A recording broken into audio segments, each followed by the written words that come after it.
Get against the wall. The officer's voice thundered down the school hallway, drawing every eye as his hand hovered near his holster. The young boy, no older than 12, froze in place. His small hands gripped a tattered notebook against his chest, trembling.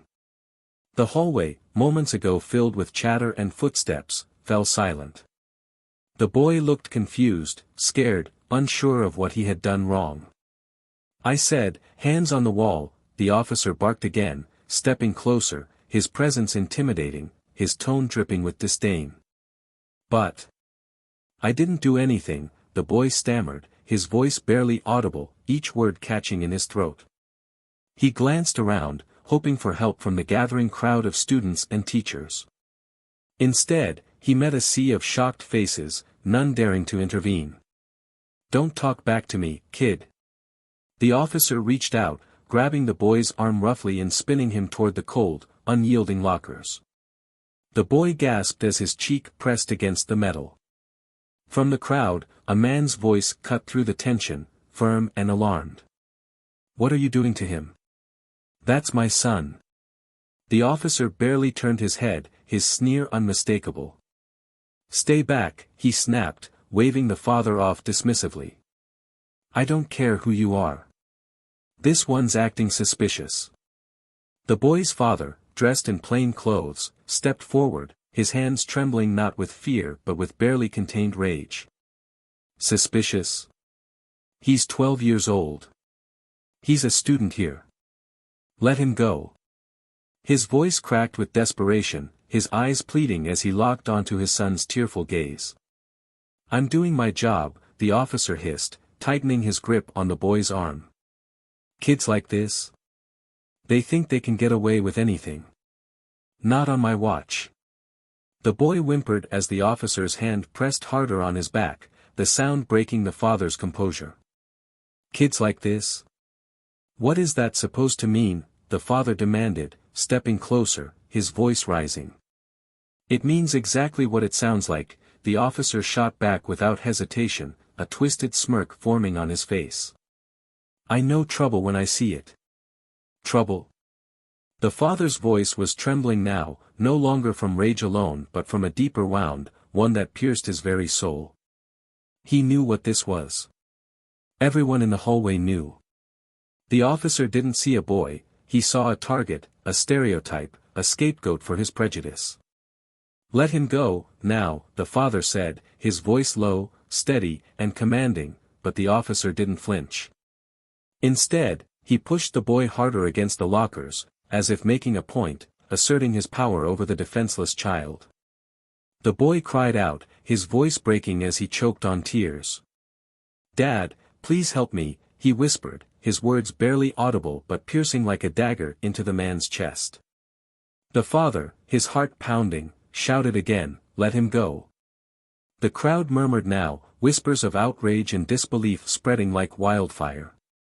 Some students pulled out their phones, capturing the scene, their hands shaking as they recorded every second of the horrifying encounter.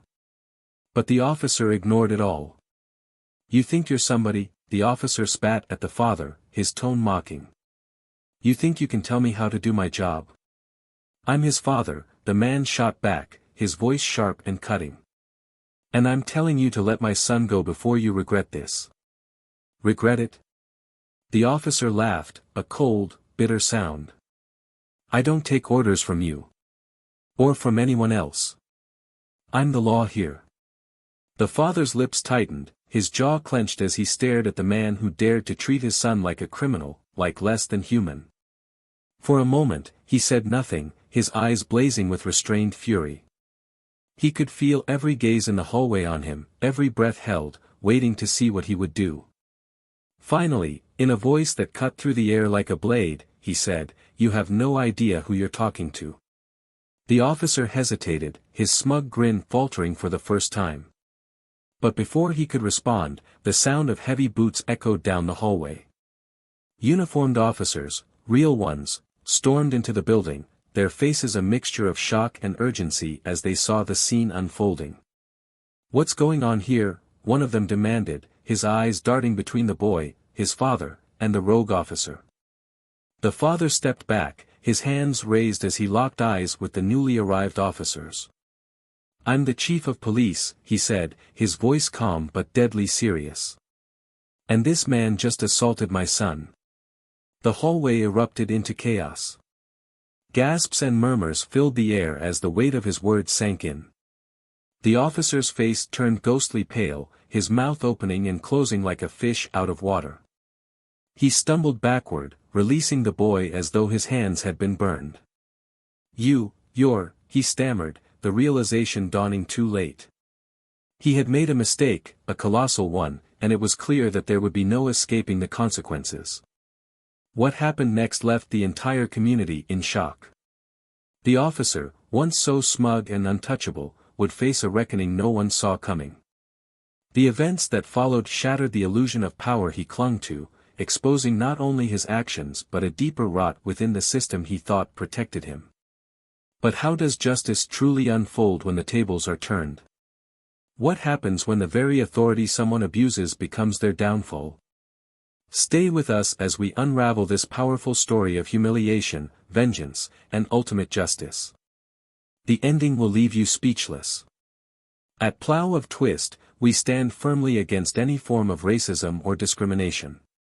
To our black viewers and all those who have faced injustice, we want you to know that you are seen, heard, and supported. This channel is a space for stories that challenge prejudice, inspire change, and amplify voices that matter. Now, sit back and enjoy an impactful story crafted just for you. Don't forget to subscribe to Plough of Twist and hit that like button to support more stories that stand for justice and equality. Thank you for being here. Let's dive in. The morning air was crisp as the first bell rang at Jefferson Middle School, signaling the start of another day. The hallways were a mix of chatter, laughter, and the clatter of lockers being opened and closed.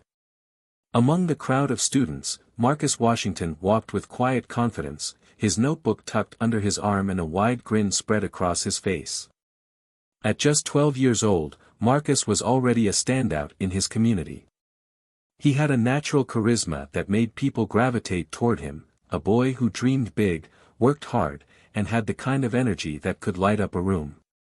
He was a straight-A student, loved by his teachers, and admired by his classmates.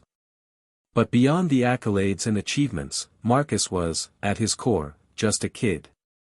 A kid who loved comic books, basketball, and making his dad proud. Marcus's father, David Washington, was everything Marcus aspired to be. Strong, disciplined, and unwaveringly fair, David had worked his way up to become the chief of police in their city, a position he held with both pride and a deep sense of responsibility. For David, the badge wasn't just a symbol of authority, it was a promise to his community that he would protect and serve, regardless of race, class, or background. He carried the weight of that promise with him every day, knowing that as one of the few black police chiefs in the country, he had to work twice as hard to prove himself. But David wasn't just a leader in the precinct, he was a dedicated father, one who never missed a parent-teacher conference, a basketball game, or the opportunity to remind Marcus that he was capable of greatness.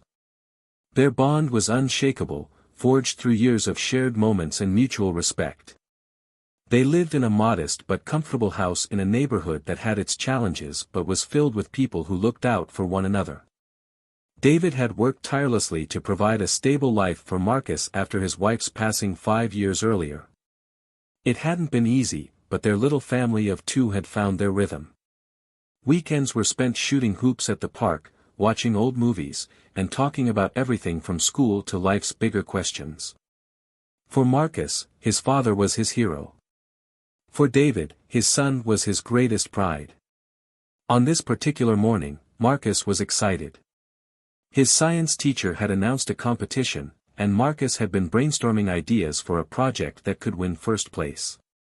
He couldn't wait to tell his dad about it over dinner. As he made his way to his locker, he greeted his friends with fist bumps and quick jokes, his laughter echoing down the hallway. Everything felt normal, routine. But in the background, unseen and unnoticed, the threads of an entirely different narrative were beginning to weave together. Officer Greg Harper was leaning against his patrol car outside the school, sipping his coffee and watching the students filter in. Harper had been assigned to the school as part of a community outreach program, a role he resented from the start. To him, it was a demotion, a punishment disguised as an assignment. Harper had a reputation on the force, one that was whispered about but rarely confronted. He was strict, confrontational, and had a history of making questionable calls. Beneath the polished uniform and badge was a man with a deep-seated bitterness, a belief that respect was something to be demanded, not earned. Harper's gaze followed the students, his eyes narrowing as they landed on Marcus. Something about the boy's easy confidence, his broad smile, and the way he carried himself struck a nerve. To Harper, Marcus was everything he despised, a kid who didn't seem to know his place, who walked through life as if the rules didn't apply to him. It was irrational, baseless, but the resentment festered nonetheless. Inside the school, Marcus was pulling books from his locker when he noticed Harper stepping into the building. The officer's presence wasn't unusual, he often patrolled the hallways during the morning rush, but today, there was something different in the way he moved. Harper's expression was tight, his strides purposeful, as if he were looking for something, or someone. When their paths crossed, Harper stopped. He stood in front of Marcus, his towering frame casting a shadow over the boy. Marcus looked up, startled but polite. "Good morning, Officer Harper," he said, his voice steady. Harper didn't respond. Instead, he eyed Marcus's notebook, the one he carried everywhere, filled with sketches and ideas for his science project. "What's in the notebook?" Harper asked, his tone sharp. Marcus blinked, confused by the question. "It's just my schoolwork," he replied. "Why?" Harper stepped closer, his voice dropping to a menacing tone. "Don't play smart with me, kid. I've seen your type before. You think you can get away with anything because people like me don't pay attention. Well, guess what? I do." Marcus felt his stomach tighten. He glanced around, hoping someone would intervene, but the hallway had gone quiet. Students and teachers alike were frozen, unsure of how to react. "I'm not doing anything wrong," Marcus said, his voice trembling now. "I'm just going to class." But Harper wasn't listening. He reached out and grabbed Marcus's arm, pulling him toward the lockers. "Hands on the wall," he barked. "Let's see if you're hiding anything." By now, a small crowd had gathered, their whispers filling the air like static. Marcus's heart raced as he felt the cold metal of the lockers against his cheek. He couldn't understand what was happening. He hadn't done anything, yet here he was, being treated like a criminal in front of his peers. The commotion drew David's attention as he entered the school for a routine meeting with the principal. When he saw his son pinned against the lockers, his blood ran cold. He pushed through the crowd, his voice cutting through the chaos. "What the hell is going on here?" Harper turned, his grip on Marcus unyielding. "Step back, sir," he said dismissively, not even glancing at David. David's voice rose, firm and unyielding. "That's my son. Let him go." But Harper didn't let go. Instead, he tightened his grip, a twisted smirk playing on his lips. "Your son. Figures. He's got trouble written all over him." David's hands curled into fists at his sides, his jaw tightening as he took a step forward. "I'm warning you," he said, his voice low and dangerous. "Release him. Now." The tension in the hallway was suffocating. Every eye was on David and Harper, the air thick with unspoken words and unacknowledged truths. Harper hesitated, his bravado faltering for the first time. But the damage was done. What happened next would change everything, unraveling a chain of events that no one could have predicted and leaving a mark on everyone involved. The road to justice was just beginning, and it would be paved with revelations that would shake the entire community to its core. The principal's office was silent, the kind of silence that wasn't natural but forced, weighed down by the tension in the room. David sat across from the principal, his jaw tight, his hands resting on his knees, clenched into fists. Marcus sat next to him, his face pale, eyes fixed on the floor. The boy hadn't said much since the incident in the hallway, but his silence spoke louder than any words. It wasn't just fear, it was something deeper, a kind of shock that no 12-year-old should ever have to endure. The principal, a middle-aged man with a receding hairline and a constant look of discomfort, adjusted his tie and cleared his throat. "Chief Washington," he began cautiously, his words slow and deliberate, "I want to assure you that the school does not condone what happened today." David's eyes, sharp and unyielding, locked onto the principal. "Condone? That's all you have to say?" His voice was low but carried the weight of his fury. "My son was humiliated, assaulted, in front of his peers, and you think telling me the school doesn't condone it is enough?" The principal shifted uncomfortably in his chair, his gaze darting toward Marcus before returning to David. "I understand your anger, Chief. Truly, I do. Officer Harper was out of line, and there will be an investigation." But what?" David snapped, his voice rising just enough to make the principal flinch. "What excuse are you about to give me? That he was doing his job? That this was some kind of misunderstanding?" The principal hesitated, then sighed heavily. "I'm not making excuses. I'm trying to navigate this situation carefully. Officer Harper has been with the school for a year. He's respected by some of the staff." David cut him off, leaning forward, his voice dropping to a dangerous whisper. "Respected? By who? The same people who watched him assault my son and did nothing?" Marcus shifted in his seat, his small hands gripping the edge of the chair tightly. He still hadn't looked up, but his shoulders trembled slightly. David noticed and placed a hand on his son's shoulder, his voice softening just for a moment. "It's okay, son. We'll get through this." The principal cleared his throat again, clearly eager to regain control of the conversation. "Chief Washington, I want to assure you that disciplinary action will be taken.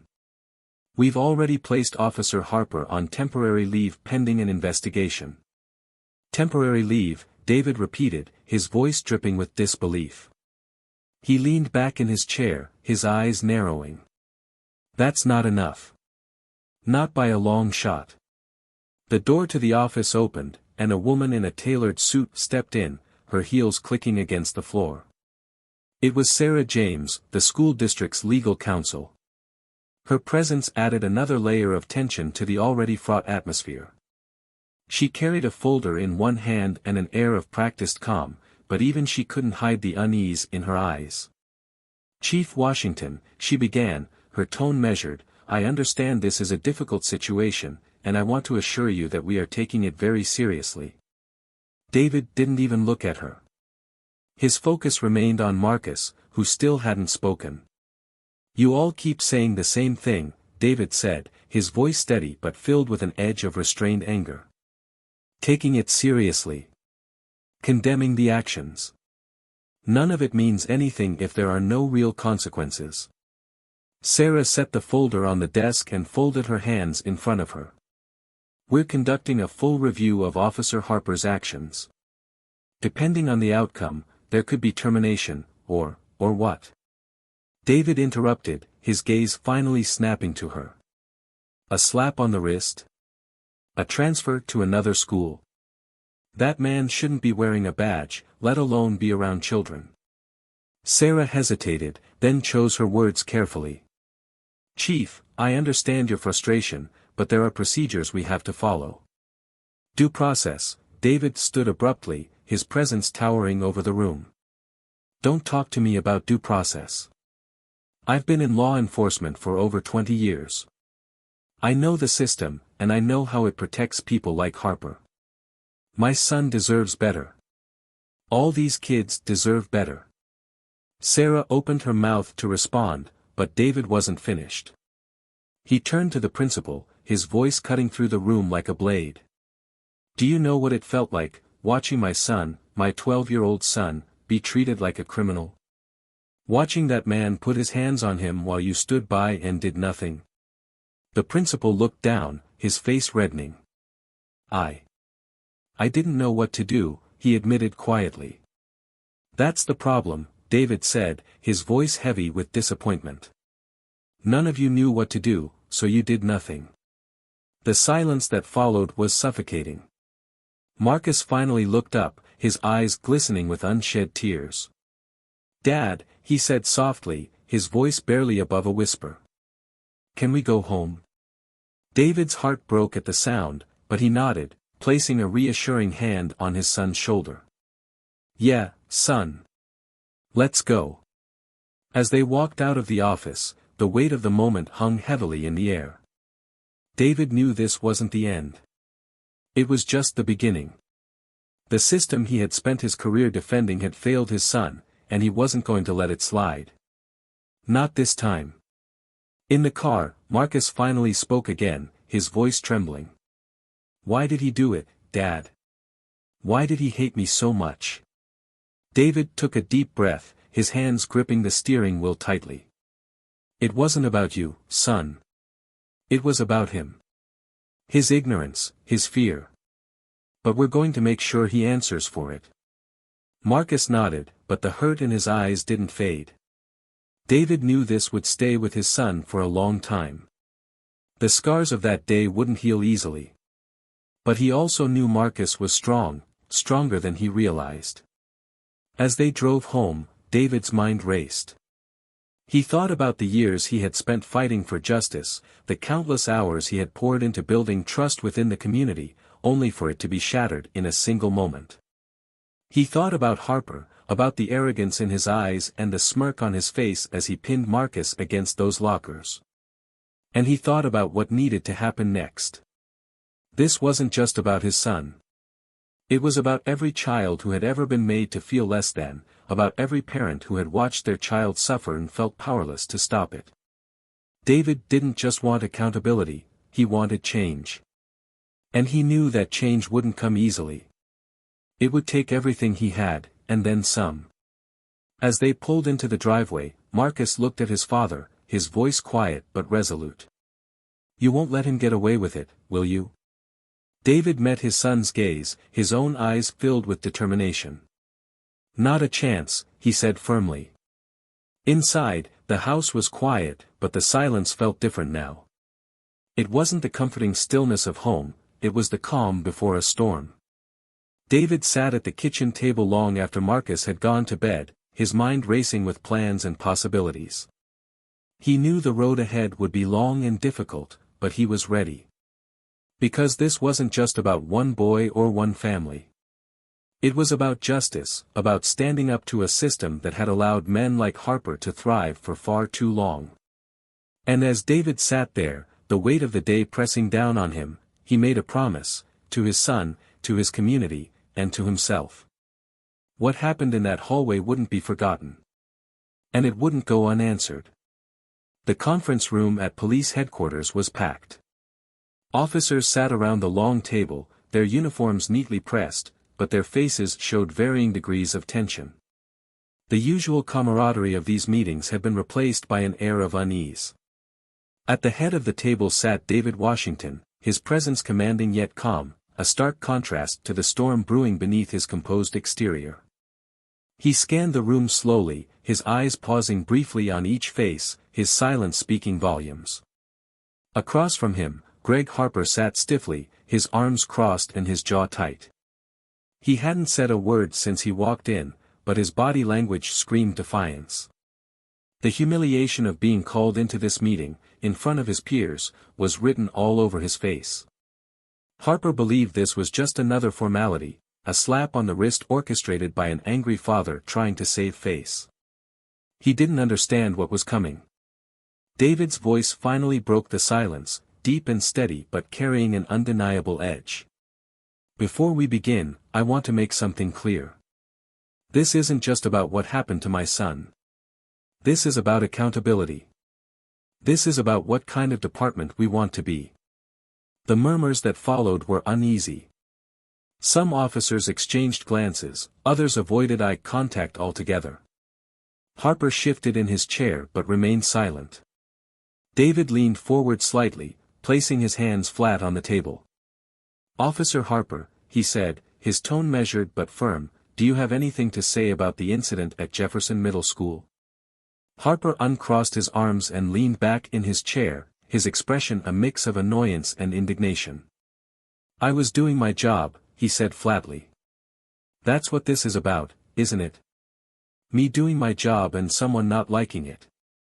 David's gaze didn't waver. "Doing your job," he repeated, his voice almost a whisper. "Tell me, what part of your job involves pinning a 12-year-old boy against a locker and accusing him of crimes he didn't commit?" Harper shrugged, his nonchalance infuriating. The kid was acting suspicious. "I followed protocol." David's jaw tightened, but he kept his composure. "Suspicious," he said slowly, letting the word hang in the air. "What exactly did he do that made you suspicious?" Harper hesitated, his bravado faltering for the first time. "He was lingering around. Watching people. He had that notebook, and I didn't know what was in it. Could have been anything." "Could have been anything," David repeated, his tone sharpening. He leaned back, his eyes narrowing as he studied Harper. "You mean to tell me you decided to detain a child because he was standing in a hallway with a notebook?" Harper opened his mouth to respond but was interrupted by the door opening. Sarah James, the department's internal affairs investigator, walked in, a thick folder in her hands.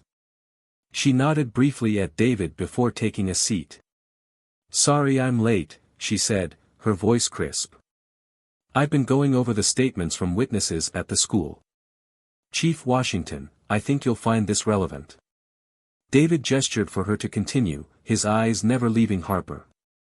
Sarah opened the folder and began reading. Multiple students and staff members confirmed that Marcus Washington was doing nothing unusual before Officer Harper approached him. The school's security cameras show the same. He was walking to his locker, interacting with friends, and minding his own business. The room was silent, the weight of her words settling over the group like a heavy fog. Harper shifted uncomfortably but didn't speak. Sarah continued, her tone growing colder. "Furthermore, the footage shows Officer Harper following Marcus for several minutes before confronting him. At no point does Marcus exhibit any behavior that could be considered suspicious." David's voice cut through the silence, calm but laced with steel. "Care to explain that, Officer Harper?" Harper's face flushed, his earlier bravado crumbling. I was just being cautious," he stammered. "You never know what kids like him might be up to." The room froze at his words. The unspoken prejudice in Harper's statement hung in the air, undeniable and damning. David's expression didn't change, but the fire in his eyes burned brighter. "Kids like him," David said softly, his voice barely above a whisper but carrying the force of a sledgehammer. "You mean black kids?" Harper didn't respond, but his silence was answer enough. Sarah closed the folder with a decisive snap. "Officer Harper," she said, her voice cutting through the tension like a blade, "your actions violated department policy, school policy, and basic human decency. This isn't just about misconduct, it's about abuse of power." Harper's face turned red, his hands clenching into fists. "This is a setup," he muttered, his voice rising. "You're all out to get me because I'm not afraid to do my job." David stood, his chair scraping against the floor. He didn't shout, but his presence filled the room, silencing Harper instantly. "Your job," he said, his voice low and steady, "is to protect and serve. Not to harass and intimidate. Not to humiliate a child in front of his peers. You didn't just fail at your job, you disgraced it." The room was deathly quiet. Even those who might have sympathized with Harper before seemed to shrink under David's gaze. David turned to Sarah. "What are the next steps?" Sarah's tone was professional but firm. "Officer Harper will be placed on administrative leave effective immediately, pending a formal review. Given the evidence, I expect that review to result in termination." Harper shot to his feet, his chair toppling over. "You can't do this," he shouted, his voice desperate now. "You're only doing this because he's your kid. If it were anyone else, this wouldn't even be a conversation. David took a step closer, his voice calm but deadly serious. If it were anyone else's child, I'd still be standing here. Because no child deserves what you did to my son. Harper opened his mouth to argue, but the door opened again, and two uniformed officers entered. "Officer Harper," one of them said, "you need to come with us." Harper looked around the room, his eyes wild, searching for someone, anyone, to defend him. But no one moved. No one spoke. His protests faded as the officers escorted him out, leaving the room in heavy silence. David remained standing, his gaze fixed on the door long after Harper had disappeared. Finally, he turned back to the room, his voice steady but filled with emotion. "This isn't just about one officer. It's about all of us. We have to be better. For our community. For our children. For ourselves." As he sat down, the tension in the room began to ease, but the weight of what had happened remained. The reckoning wasn't over, it was only beginning. The sound of the conference room door closing behind Harper reverberated in the silence, but no one moved. David sat at the head of the table, his face unreadable. His mind was racing, a tangle of emotions threatening to break through the calm facade he had worked so hard to maintain. There was no satisfaction in seeing Harper led away. This wasn't about personal vindication, this was about the principle, the justice his son deserved, and the reckoning that was long overdue. The officers around the table shifted uncomfortably in their seats. Some looked at David with a newfound respect, others with unease, and a few avoided his gaze entirely. It was Sarah James who broke the silence, her voice steady and professional, but with an undercurrent of urgency. "Chief Washington, with Harper's removal, will need to prepare a public statement. This case has already drawn significant attention, and I expect that to intensify."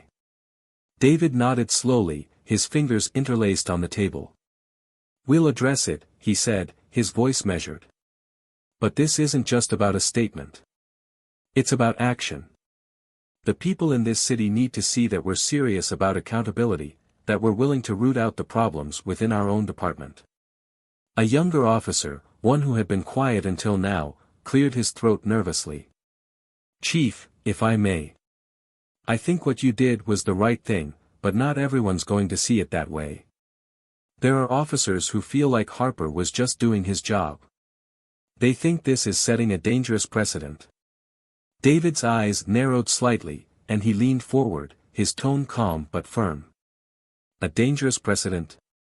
You think holding someone accountable for abusing their power is dangerous?" The young officer hesitated, then shook his head. "No, sir. I mean, I don't think that.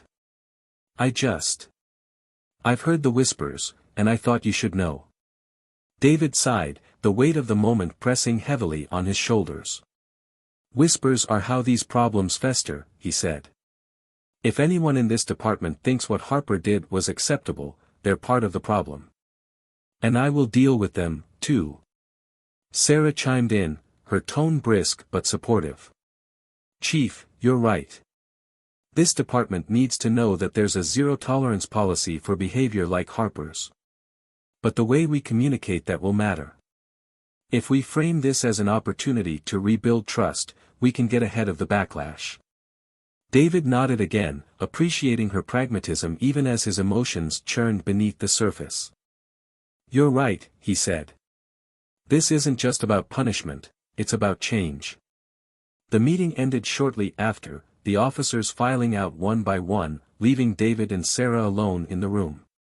Sarah closed her folder and looked at him, her expression softening slightly. "You handled that well, Chief," she said. "But I know this is personal for you. Are you okay?" David let out a long breath, leaning back in his chair. "No, Sarah. I'm not okay. My son was humiliated, traumatized, by someone who was supposed to protect him. And I have to sit here and act like this is just another day at the office. It's not." Sarah nodded, her eyes filled with understanding. "You're doing the right thing," she said gently. But don't forget to take care of yourself, too. Marcus needs you. David's throat tightened at the mention of his son. He's strong, he said, his voice quieter now. But this has changed him. I see it in his eyes. He's questioning things he shouldn't have to question at his age. Sarah stood, placing a reassuring hand on his shoulder. And because of you, he'll see that justice is possible. That fighting back is worth it. David didn't respond, but her words stayed with him as he left the room and headed home. The drive was quiet, the city lights blurring together as his mind replayed the events of the past week. By the time he pulled into the driveway, the weight of everything felt almost unbearable. Inside, Marcus was sitting at the kitchen table, his notebook open in front of him. He looked up as David entered, his expression guarded. "Hey, Dad," he said softly. David set his bag down and walked over, ruffling Marcus's hair gently. "Hey, buddy. How was school?" Marcus shrugged, looking back down at his notebook. "It was okay, I guess. People keep asking me about what happened." David pulled out a chair and sat across from him, his heart aching at the sight of his son's downcast face. "What do you tell them?" he asked carefully. Marcus hesitated, then looked up, his eyes filled with a mixture of frustration and sadness. "I don't know what to say. I don't want to talk about it, but they keep bringing it up. Some kids think it's cool that my dad's the chief of police and that you stood up to that officer. But some of them act like I did something wrong." David's jaw tightened, but he forced himself to stay calm.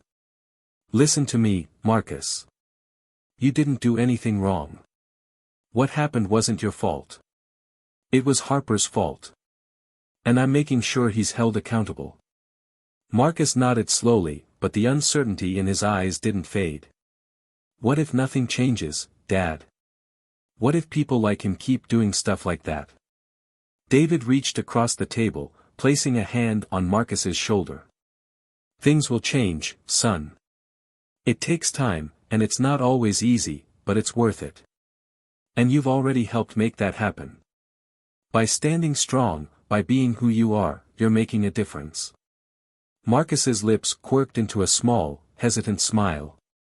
"You really think so?" David smiled back, his voice filled with conviction. "I know so."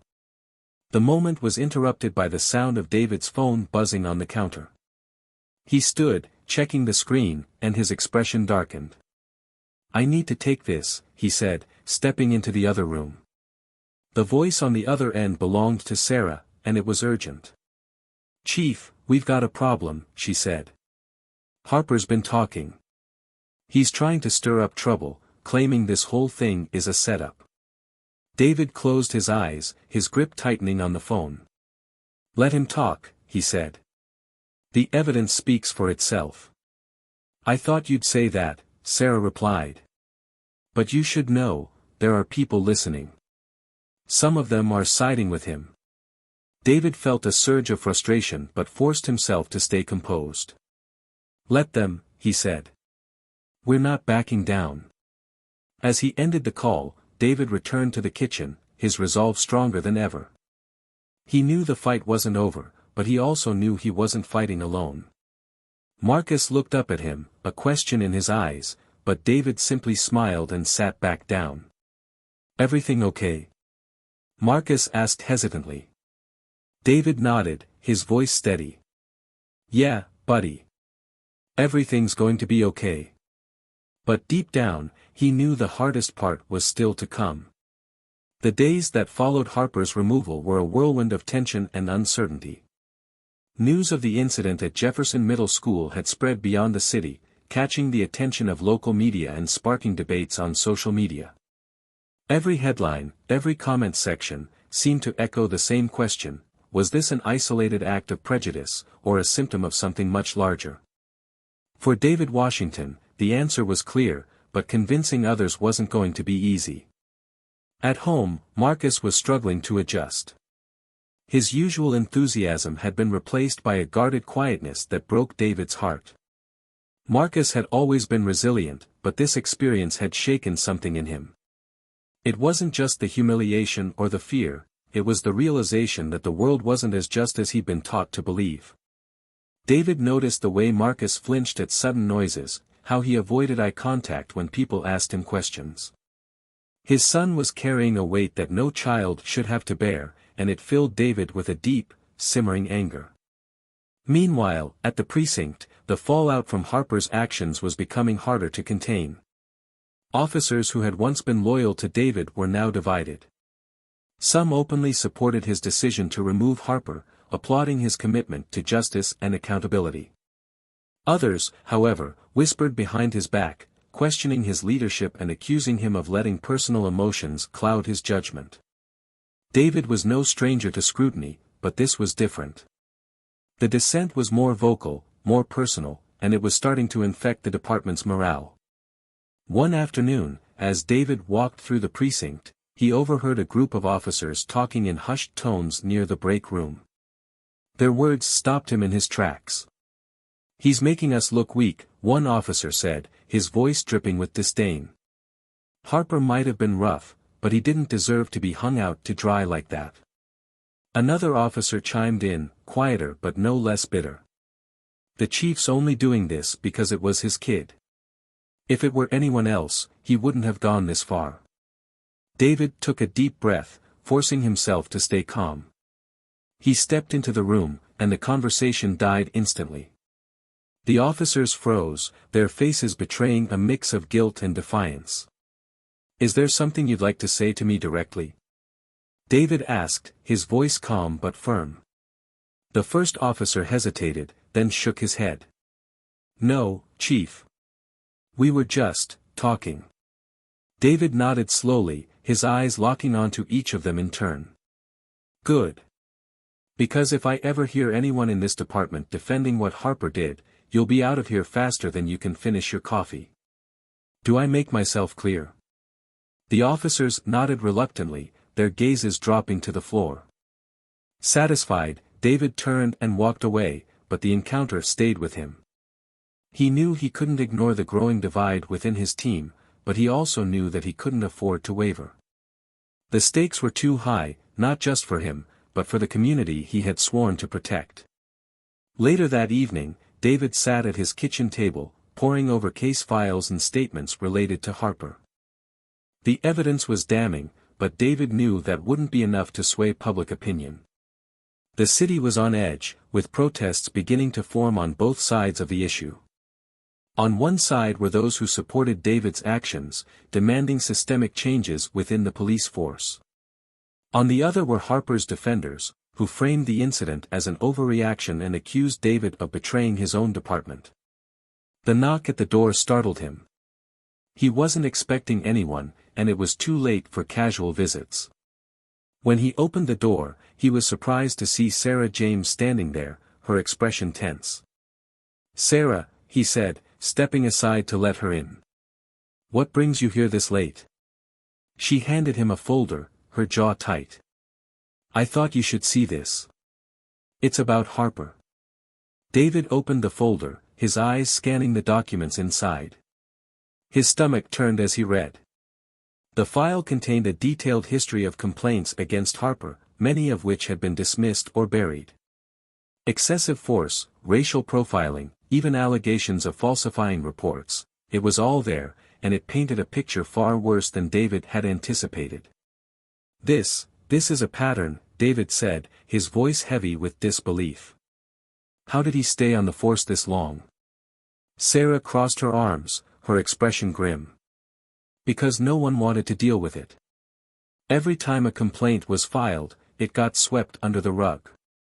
Either the victims didn't want to pursue it, or someone higher up decided it wasn't worth the trouble." David's jaw clenched as he closed the folder. "Not anymore. This ends now." Sarah hesitated, then spoke carefully.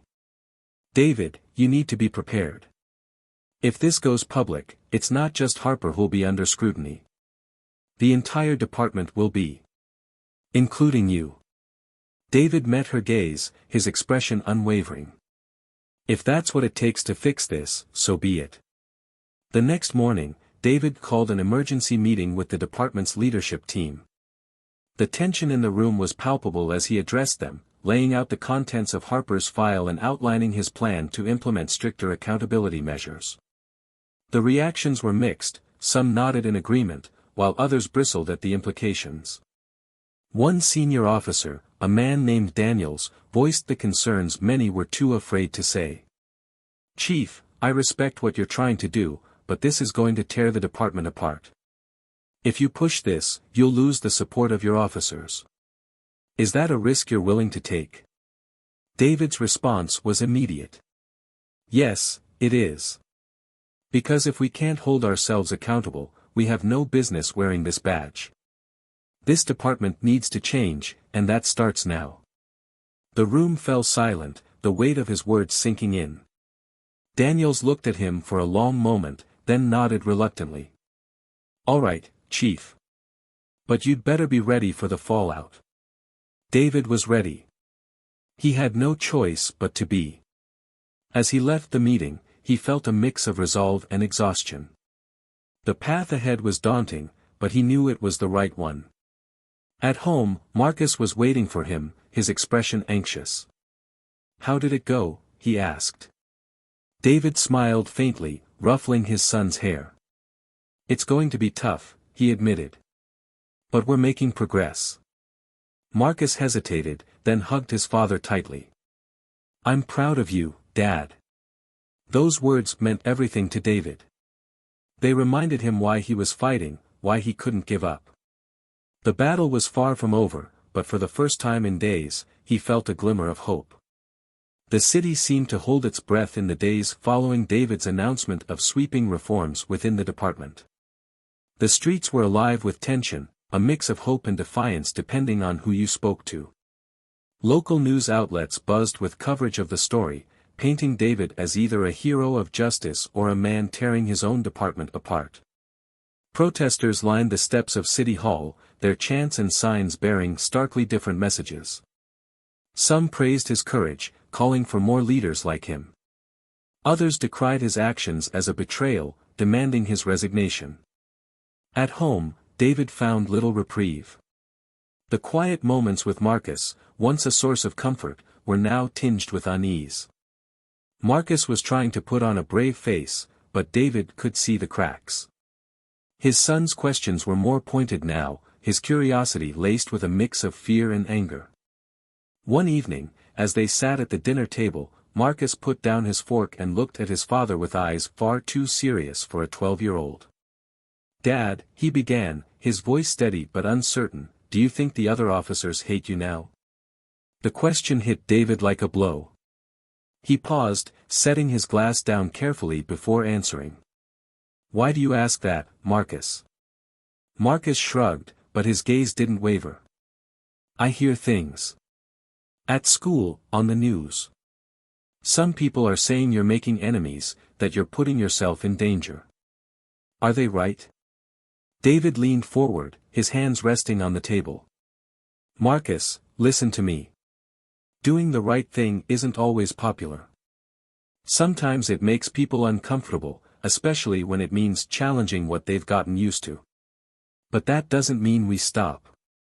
We have to stand up for what's right, even when it's hard." Marcus frowned, his fingers fidgeting with the edge of his plate. "But what if they come after you? What if they try to hurt you because of what you're doing?" David's chest tightened, but he kept his voice calm. "Then I'll deal with it. I'm not afraid, Marcus, because I know I'm doing the right thing. And I want you to remember that too. Courage isn't about not being scared, it's about doing what's right, even when you are." Marcus nodded slowly, but the worry in his eyes didn't fade. David reached across the table, placing a reassuring hand on his son's. "We're going to be okay, Marcus. I promise." That night, after Marcus had gone to bed, David sat in the living room, staring at the television without really watching it. His phone buzzed on the coffee table, and he picked it up to see Sarah's name on the screen. He answered with a tired, "What's going on?" Sarah's voice was tense. "David, we've got another problem." There's a group of officers meeting off the clock, and they're not being subtle about their feelings toward you. I've heard rumors about them trying to push you out. David rubbed his temples, closing his eyes. Let me guess, Harper's at the center of it. Of course he is, Sarah replied. He's been talking to anyone who will listen, trying to paint himself as the victim. And some people are buying it. David let out a long breath, his frustration mounting. I knew this wouldn't be easy, but it's worse than I thought. How many are siding with him? Not a majority, Sarah said quickly. But enough to cause trouble. David, you need to be careful. This isn't just about your job anymore. It's about your safety. David's grip on the phone tightened. I'm not backing down, Sarah. They can threaten me all they want, but I'm not stopping until we fix this. I figured you'd say that, Sarah said with a sigh. Just promise me you'll watch your back. You've got people who support you, but you've also got enemies now. Don't underestimate them. David promised, but as he ended the call, he couldn't shake the feeling of unease. He had always known there would be resistance, but the idea that his own officers might turn against him was a bitter pill to swallow. He sat in the dark for a long time, thinking about the battles ahead and the toll they were taking. The next day, as he arrived at the precinct, the atmosphere was colder than usual. Conversations hushed as he walked past, and a few officers avoided his gaze entirely.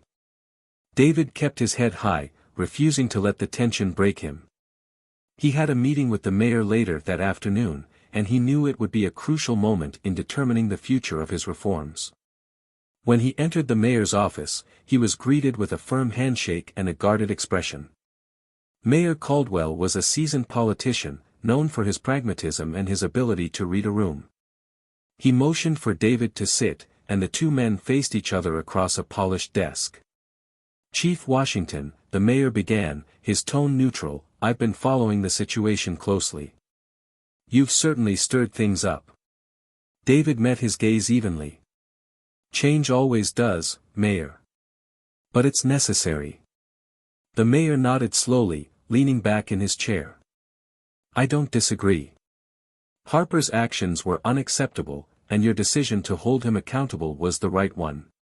But you've also created a lot of unrest, both within the department and in the community. I need to know if you have a plan to address that. David leaned forward, his voice steady. I do. The first step is transparency. The community needs to see that we're taking this seriously, that we're willing to confront the issues within our own ranks.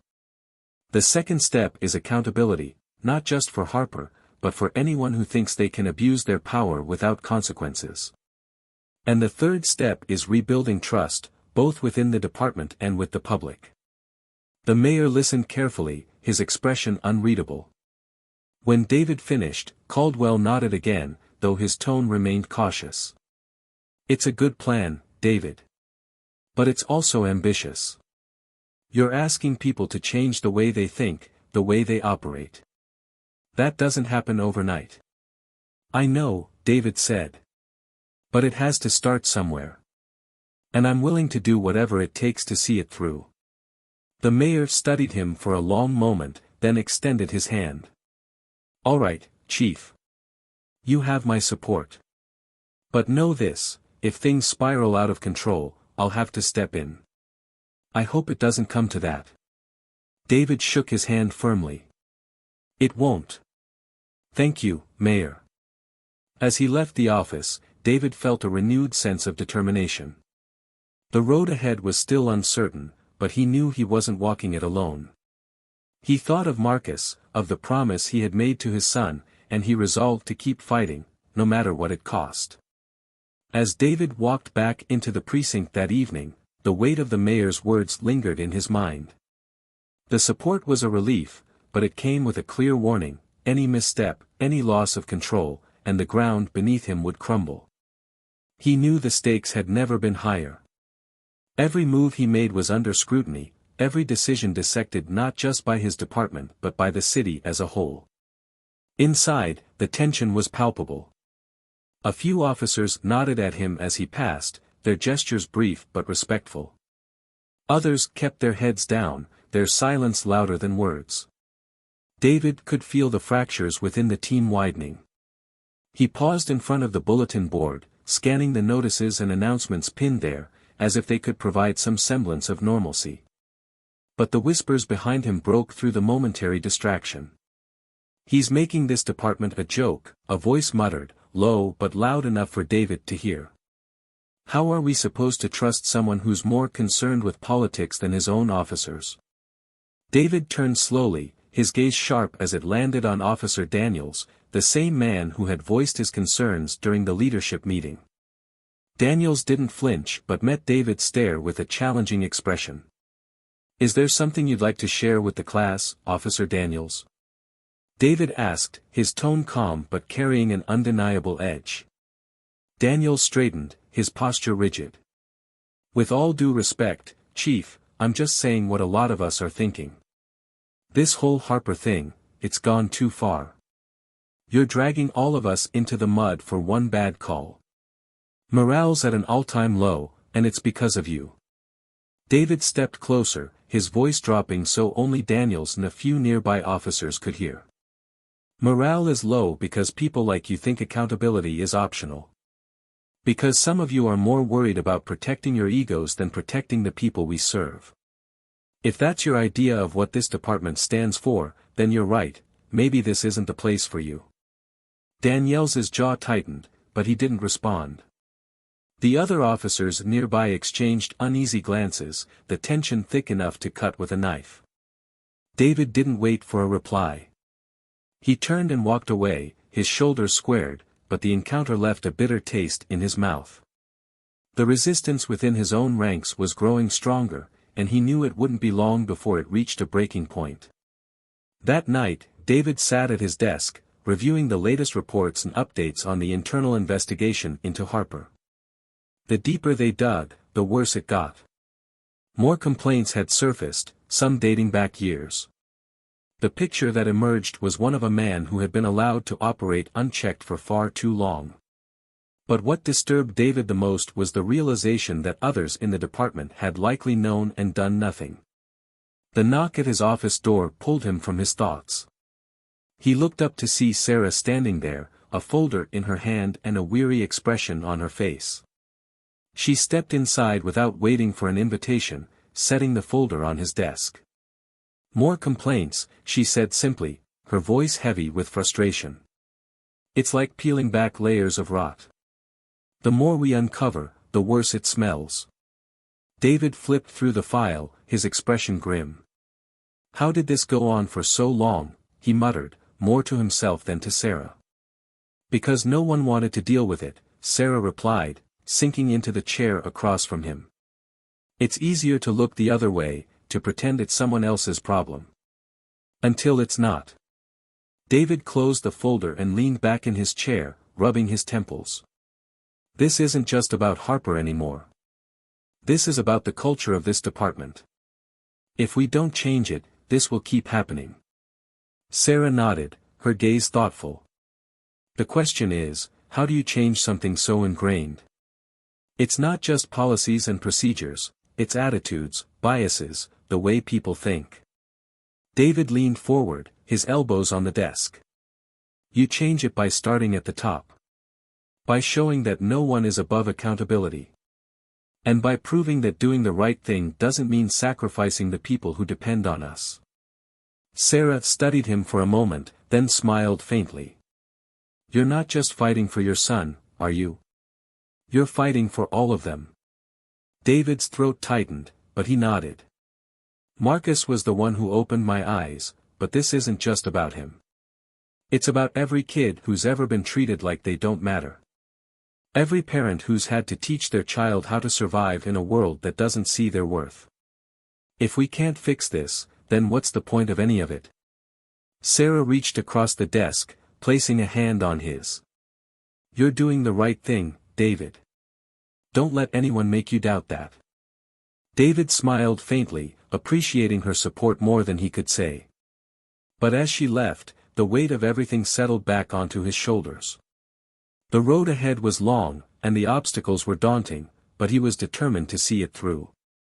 The next morning, David received an anonymous tip about a meeting being held by Harper and some of his supporters. It was happening off-site, away from department oversight, but the implications were clear. They were organizing, trying to rally enough support to undermine David's leadership. He debated whether to confront them directly or let the investigation play out, but ultimately, he decided he couldn't ignore it.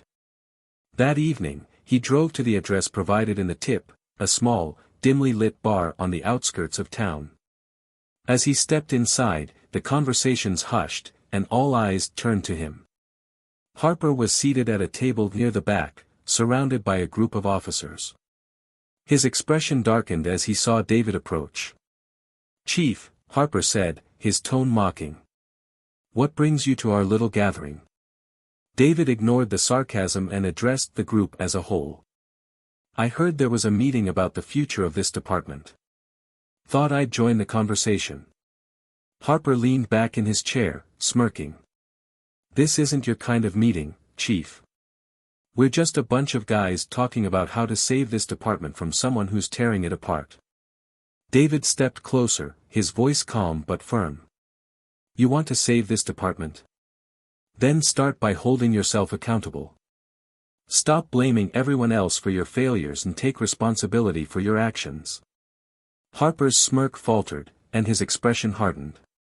"You think you're some kind of hero, don't you? But all you're doing is dividing us. You're making enemies, Chief. That's not leadership." David's gaze didn't waver. "Leadership isn't about being liked. It's about doing what's right, even when it's hard. And what you did, what you've been doing, is wrong. You can try to spin it however you want, but the truth doesn't change." The room was silent, the tension thick. Harper stood, his posture tense as he stared David down. "You think you're better than me," he said, his voice low and dangerous. "You think you're untouchable." David didn't flinch. "I think I'm willing to fight for what's right. And if that makes me your enemy, so be it." The two men stared at each other, the air between them crackling with unspoken challenges. Finally, Harper scoffed and sat back down, waving David off dismissively. "You've made your point, Chief. Now get out." David didn't move for a moment, his gaze sweeping over the group. Then he turned and walked out, the door closing behind him with a heavy thud. As he drove home, he knew the battle was far from over, but he also knew he couldn't back down. Too much was at stake. For Marcus. For the department. For the future. The courtroom was packed. Every seat was filled, and even the walls were lined with people eager to witness the resolution of a case that had shaken the city to its core. The murmurs of conversation hushed as the judge entered, her expression stern, her presence commanding.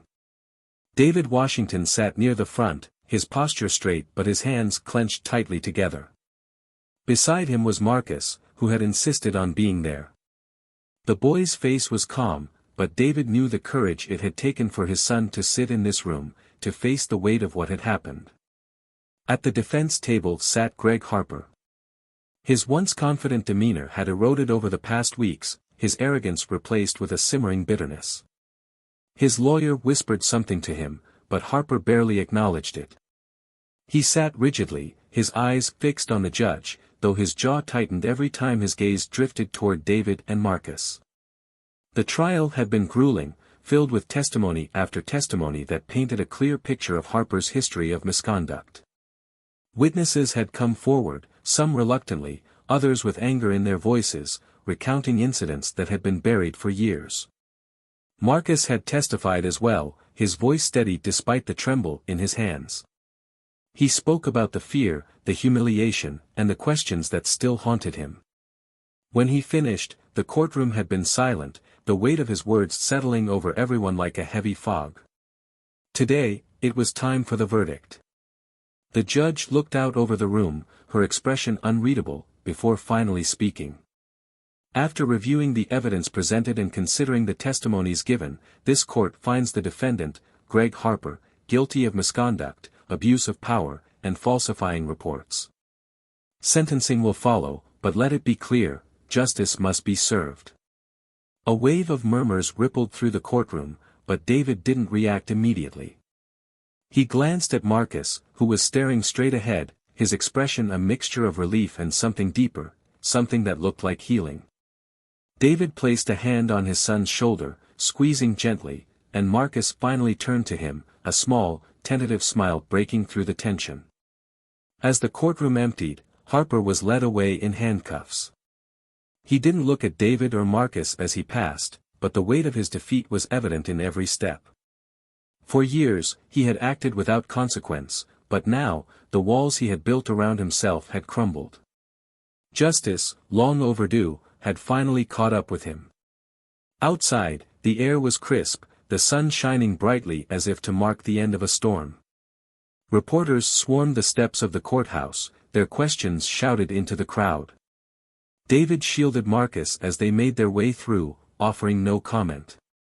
This moment wasn't about public statements or sound bites, it was about a father and son reclaiming a sense of peace. Later that evening, at home, the atmosphere was different. Lighter.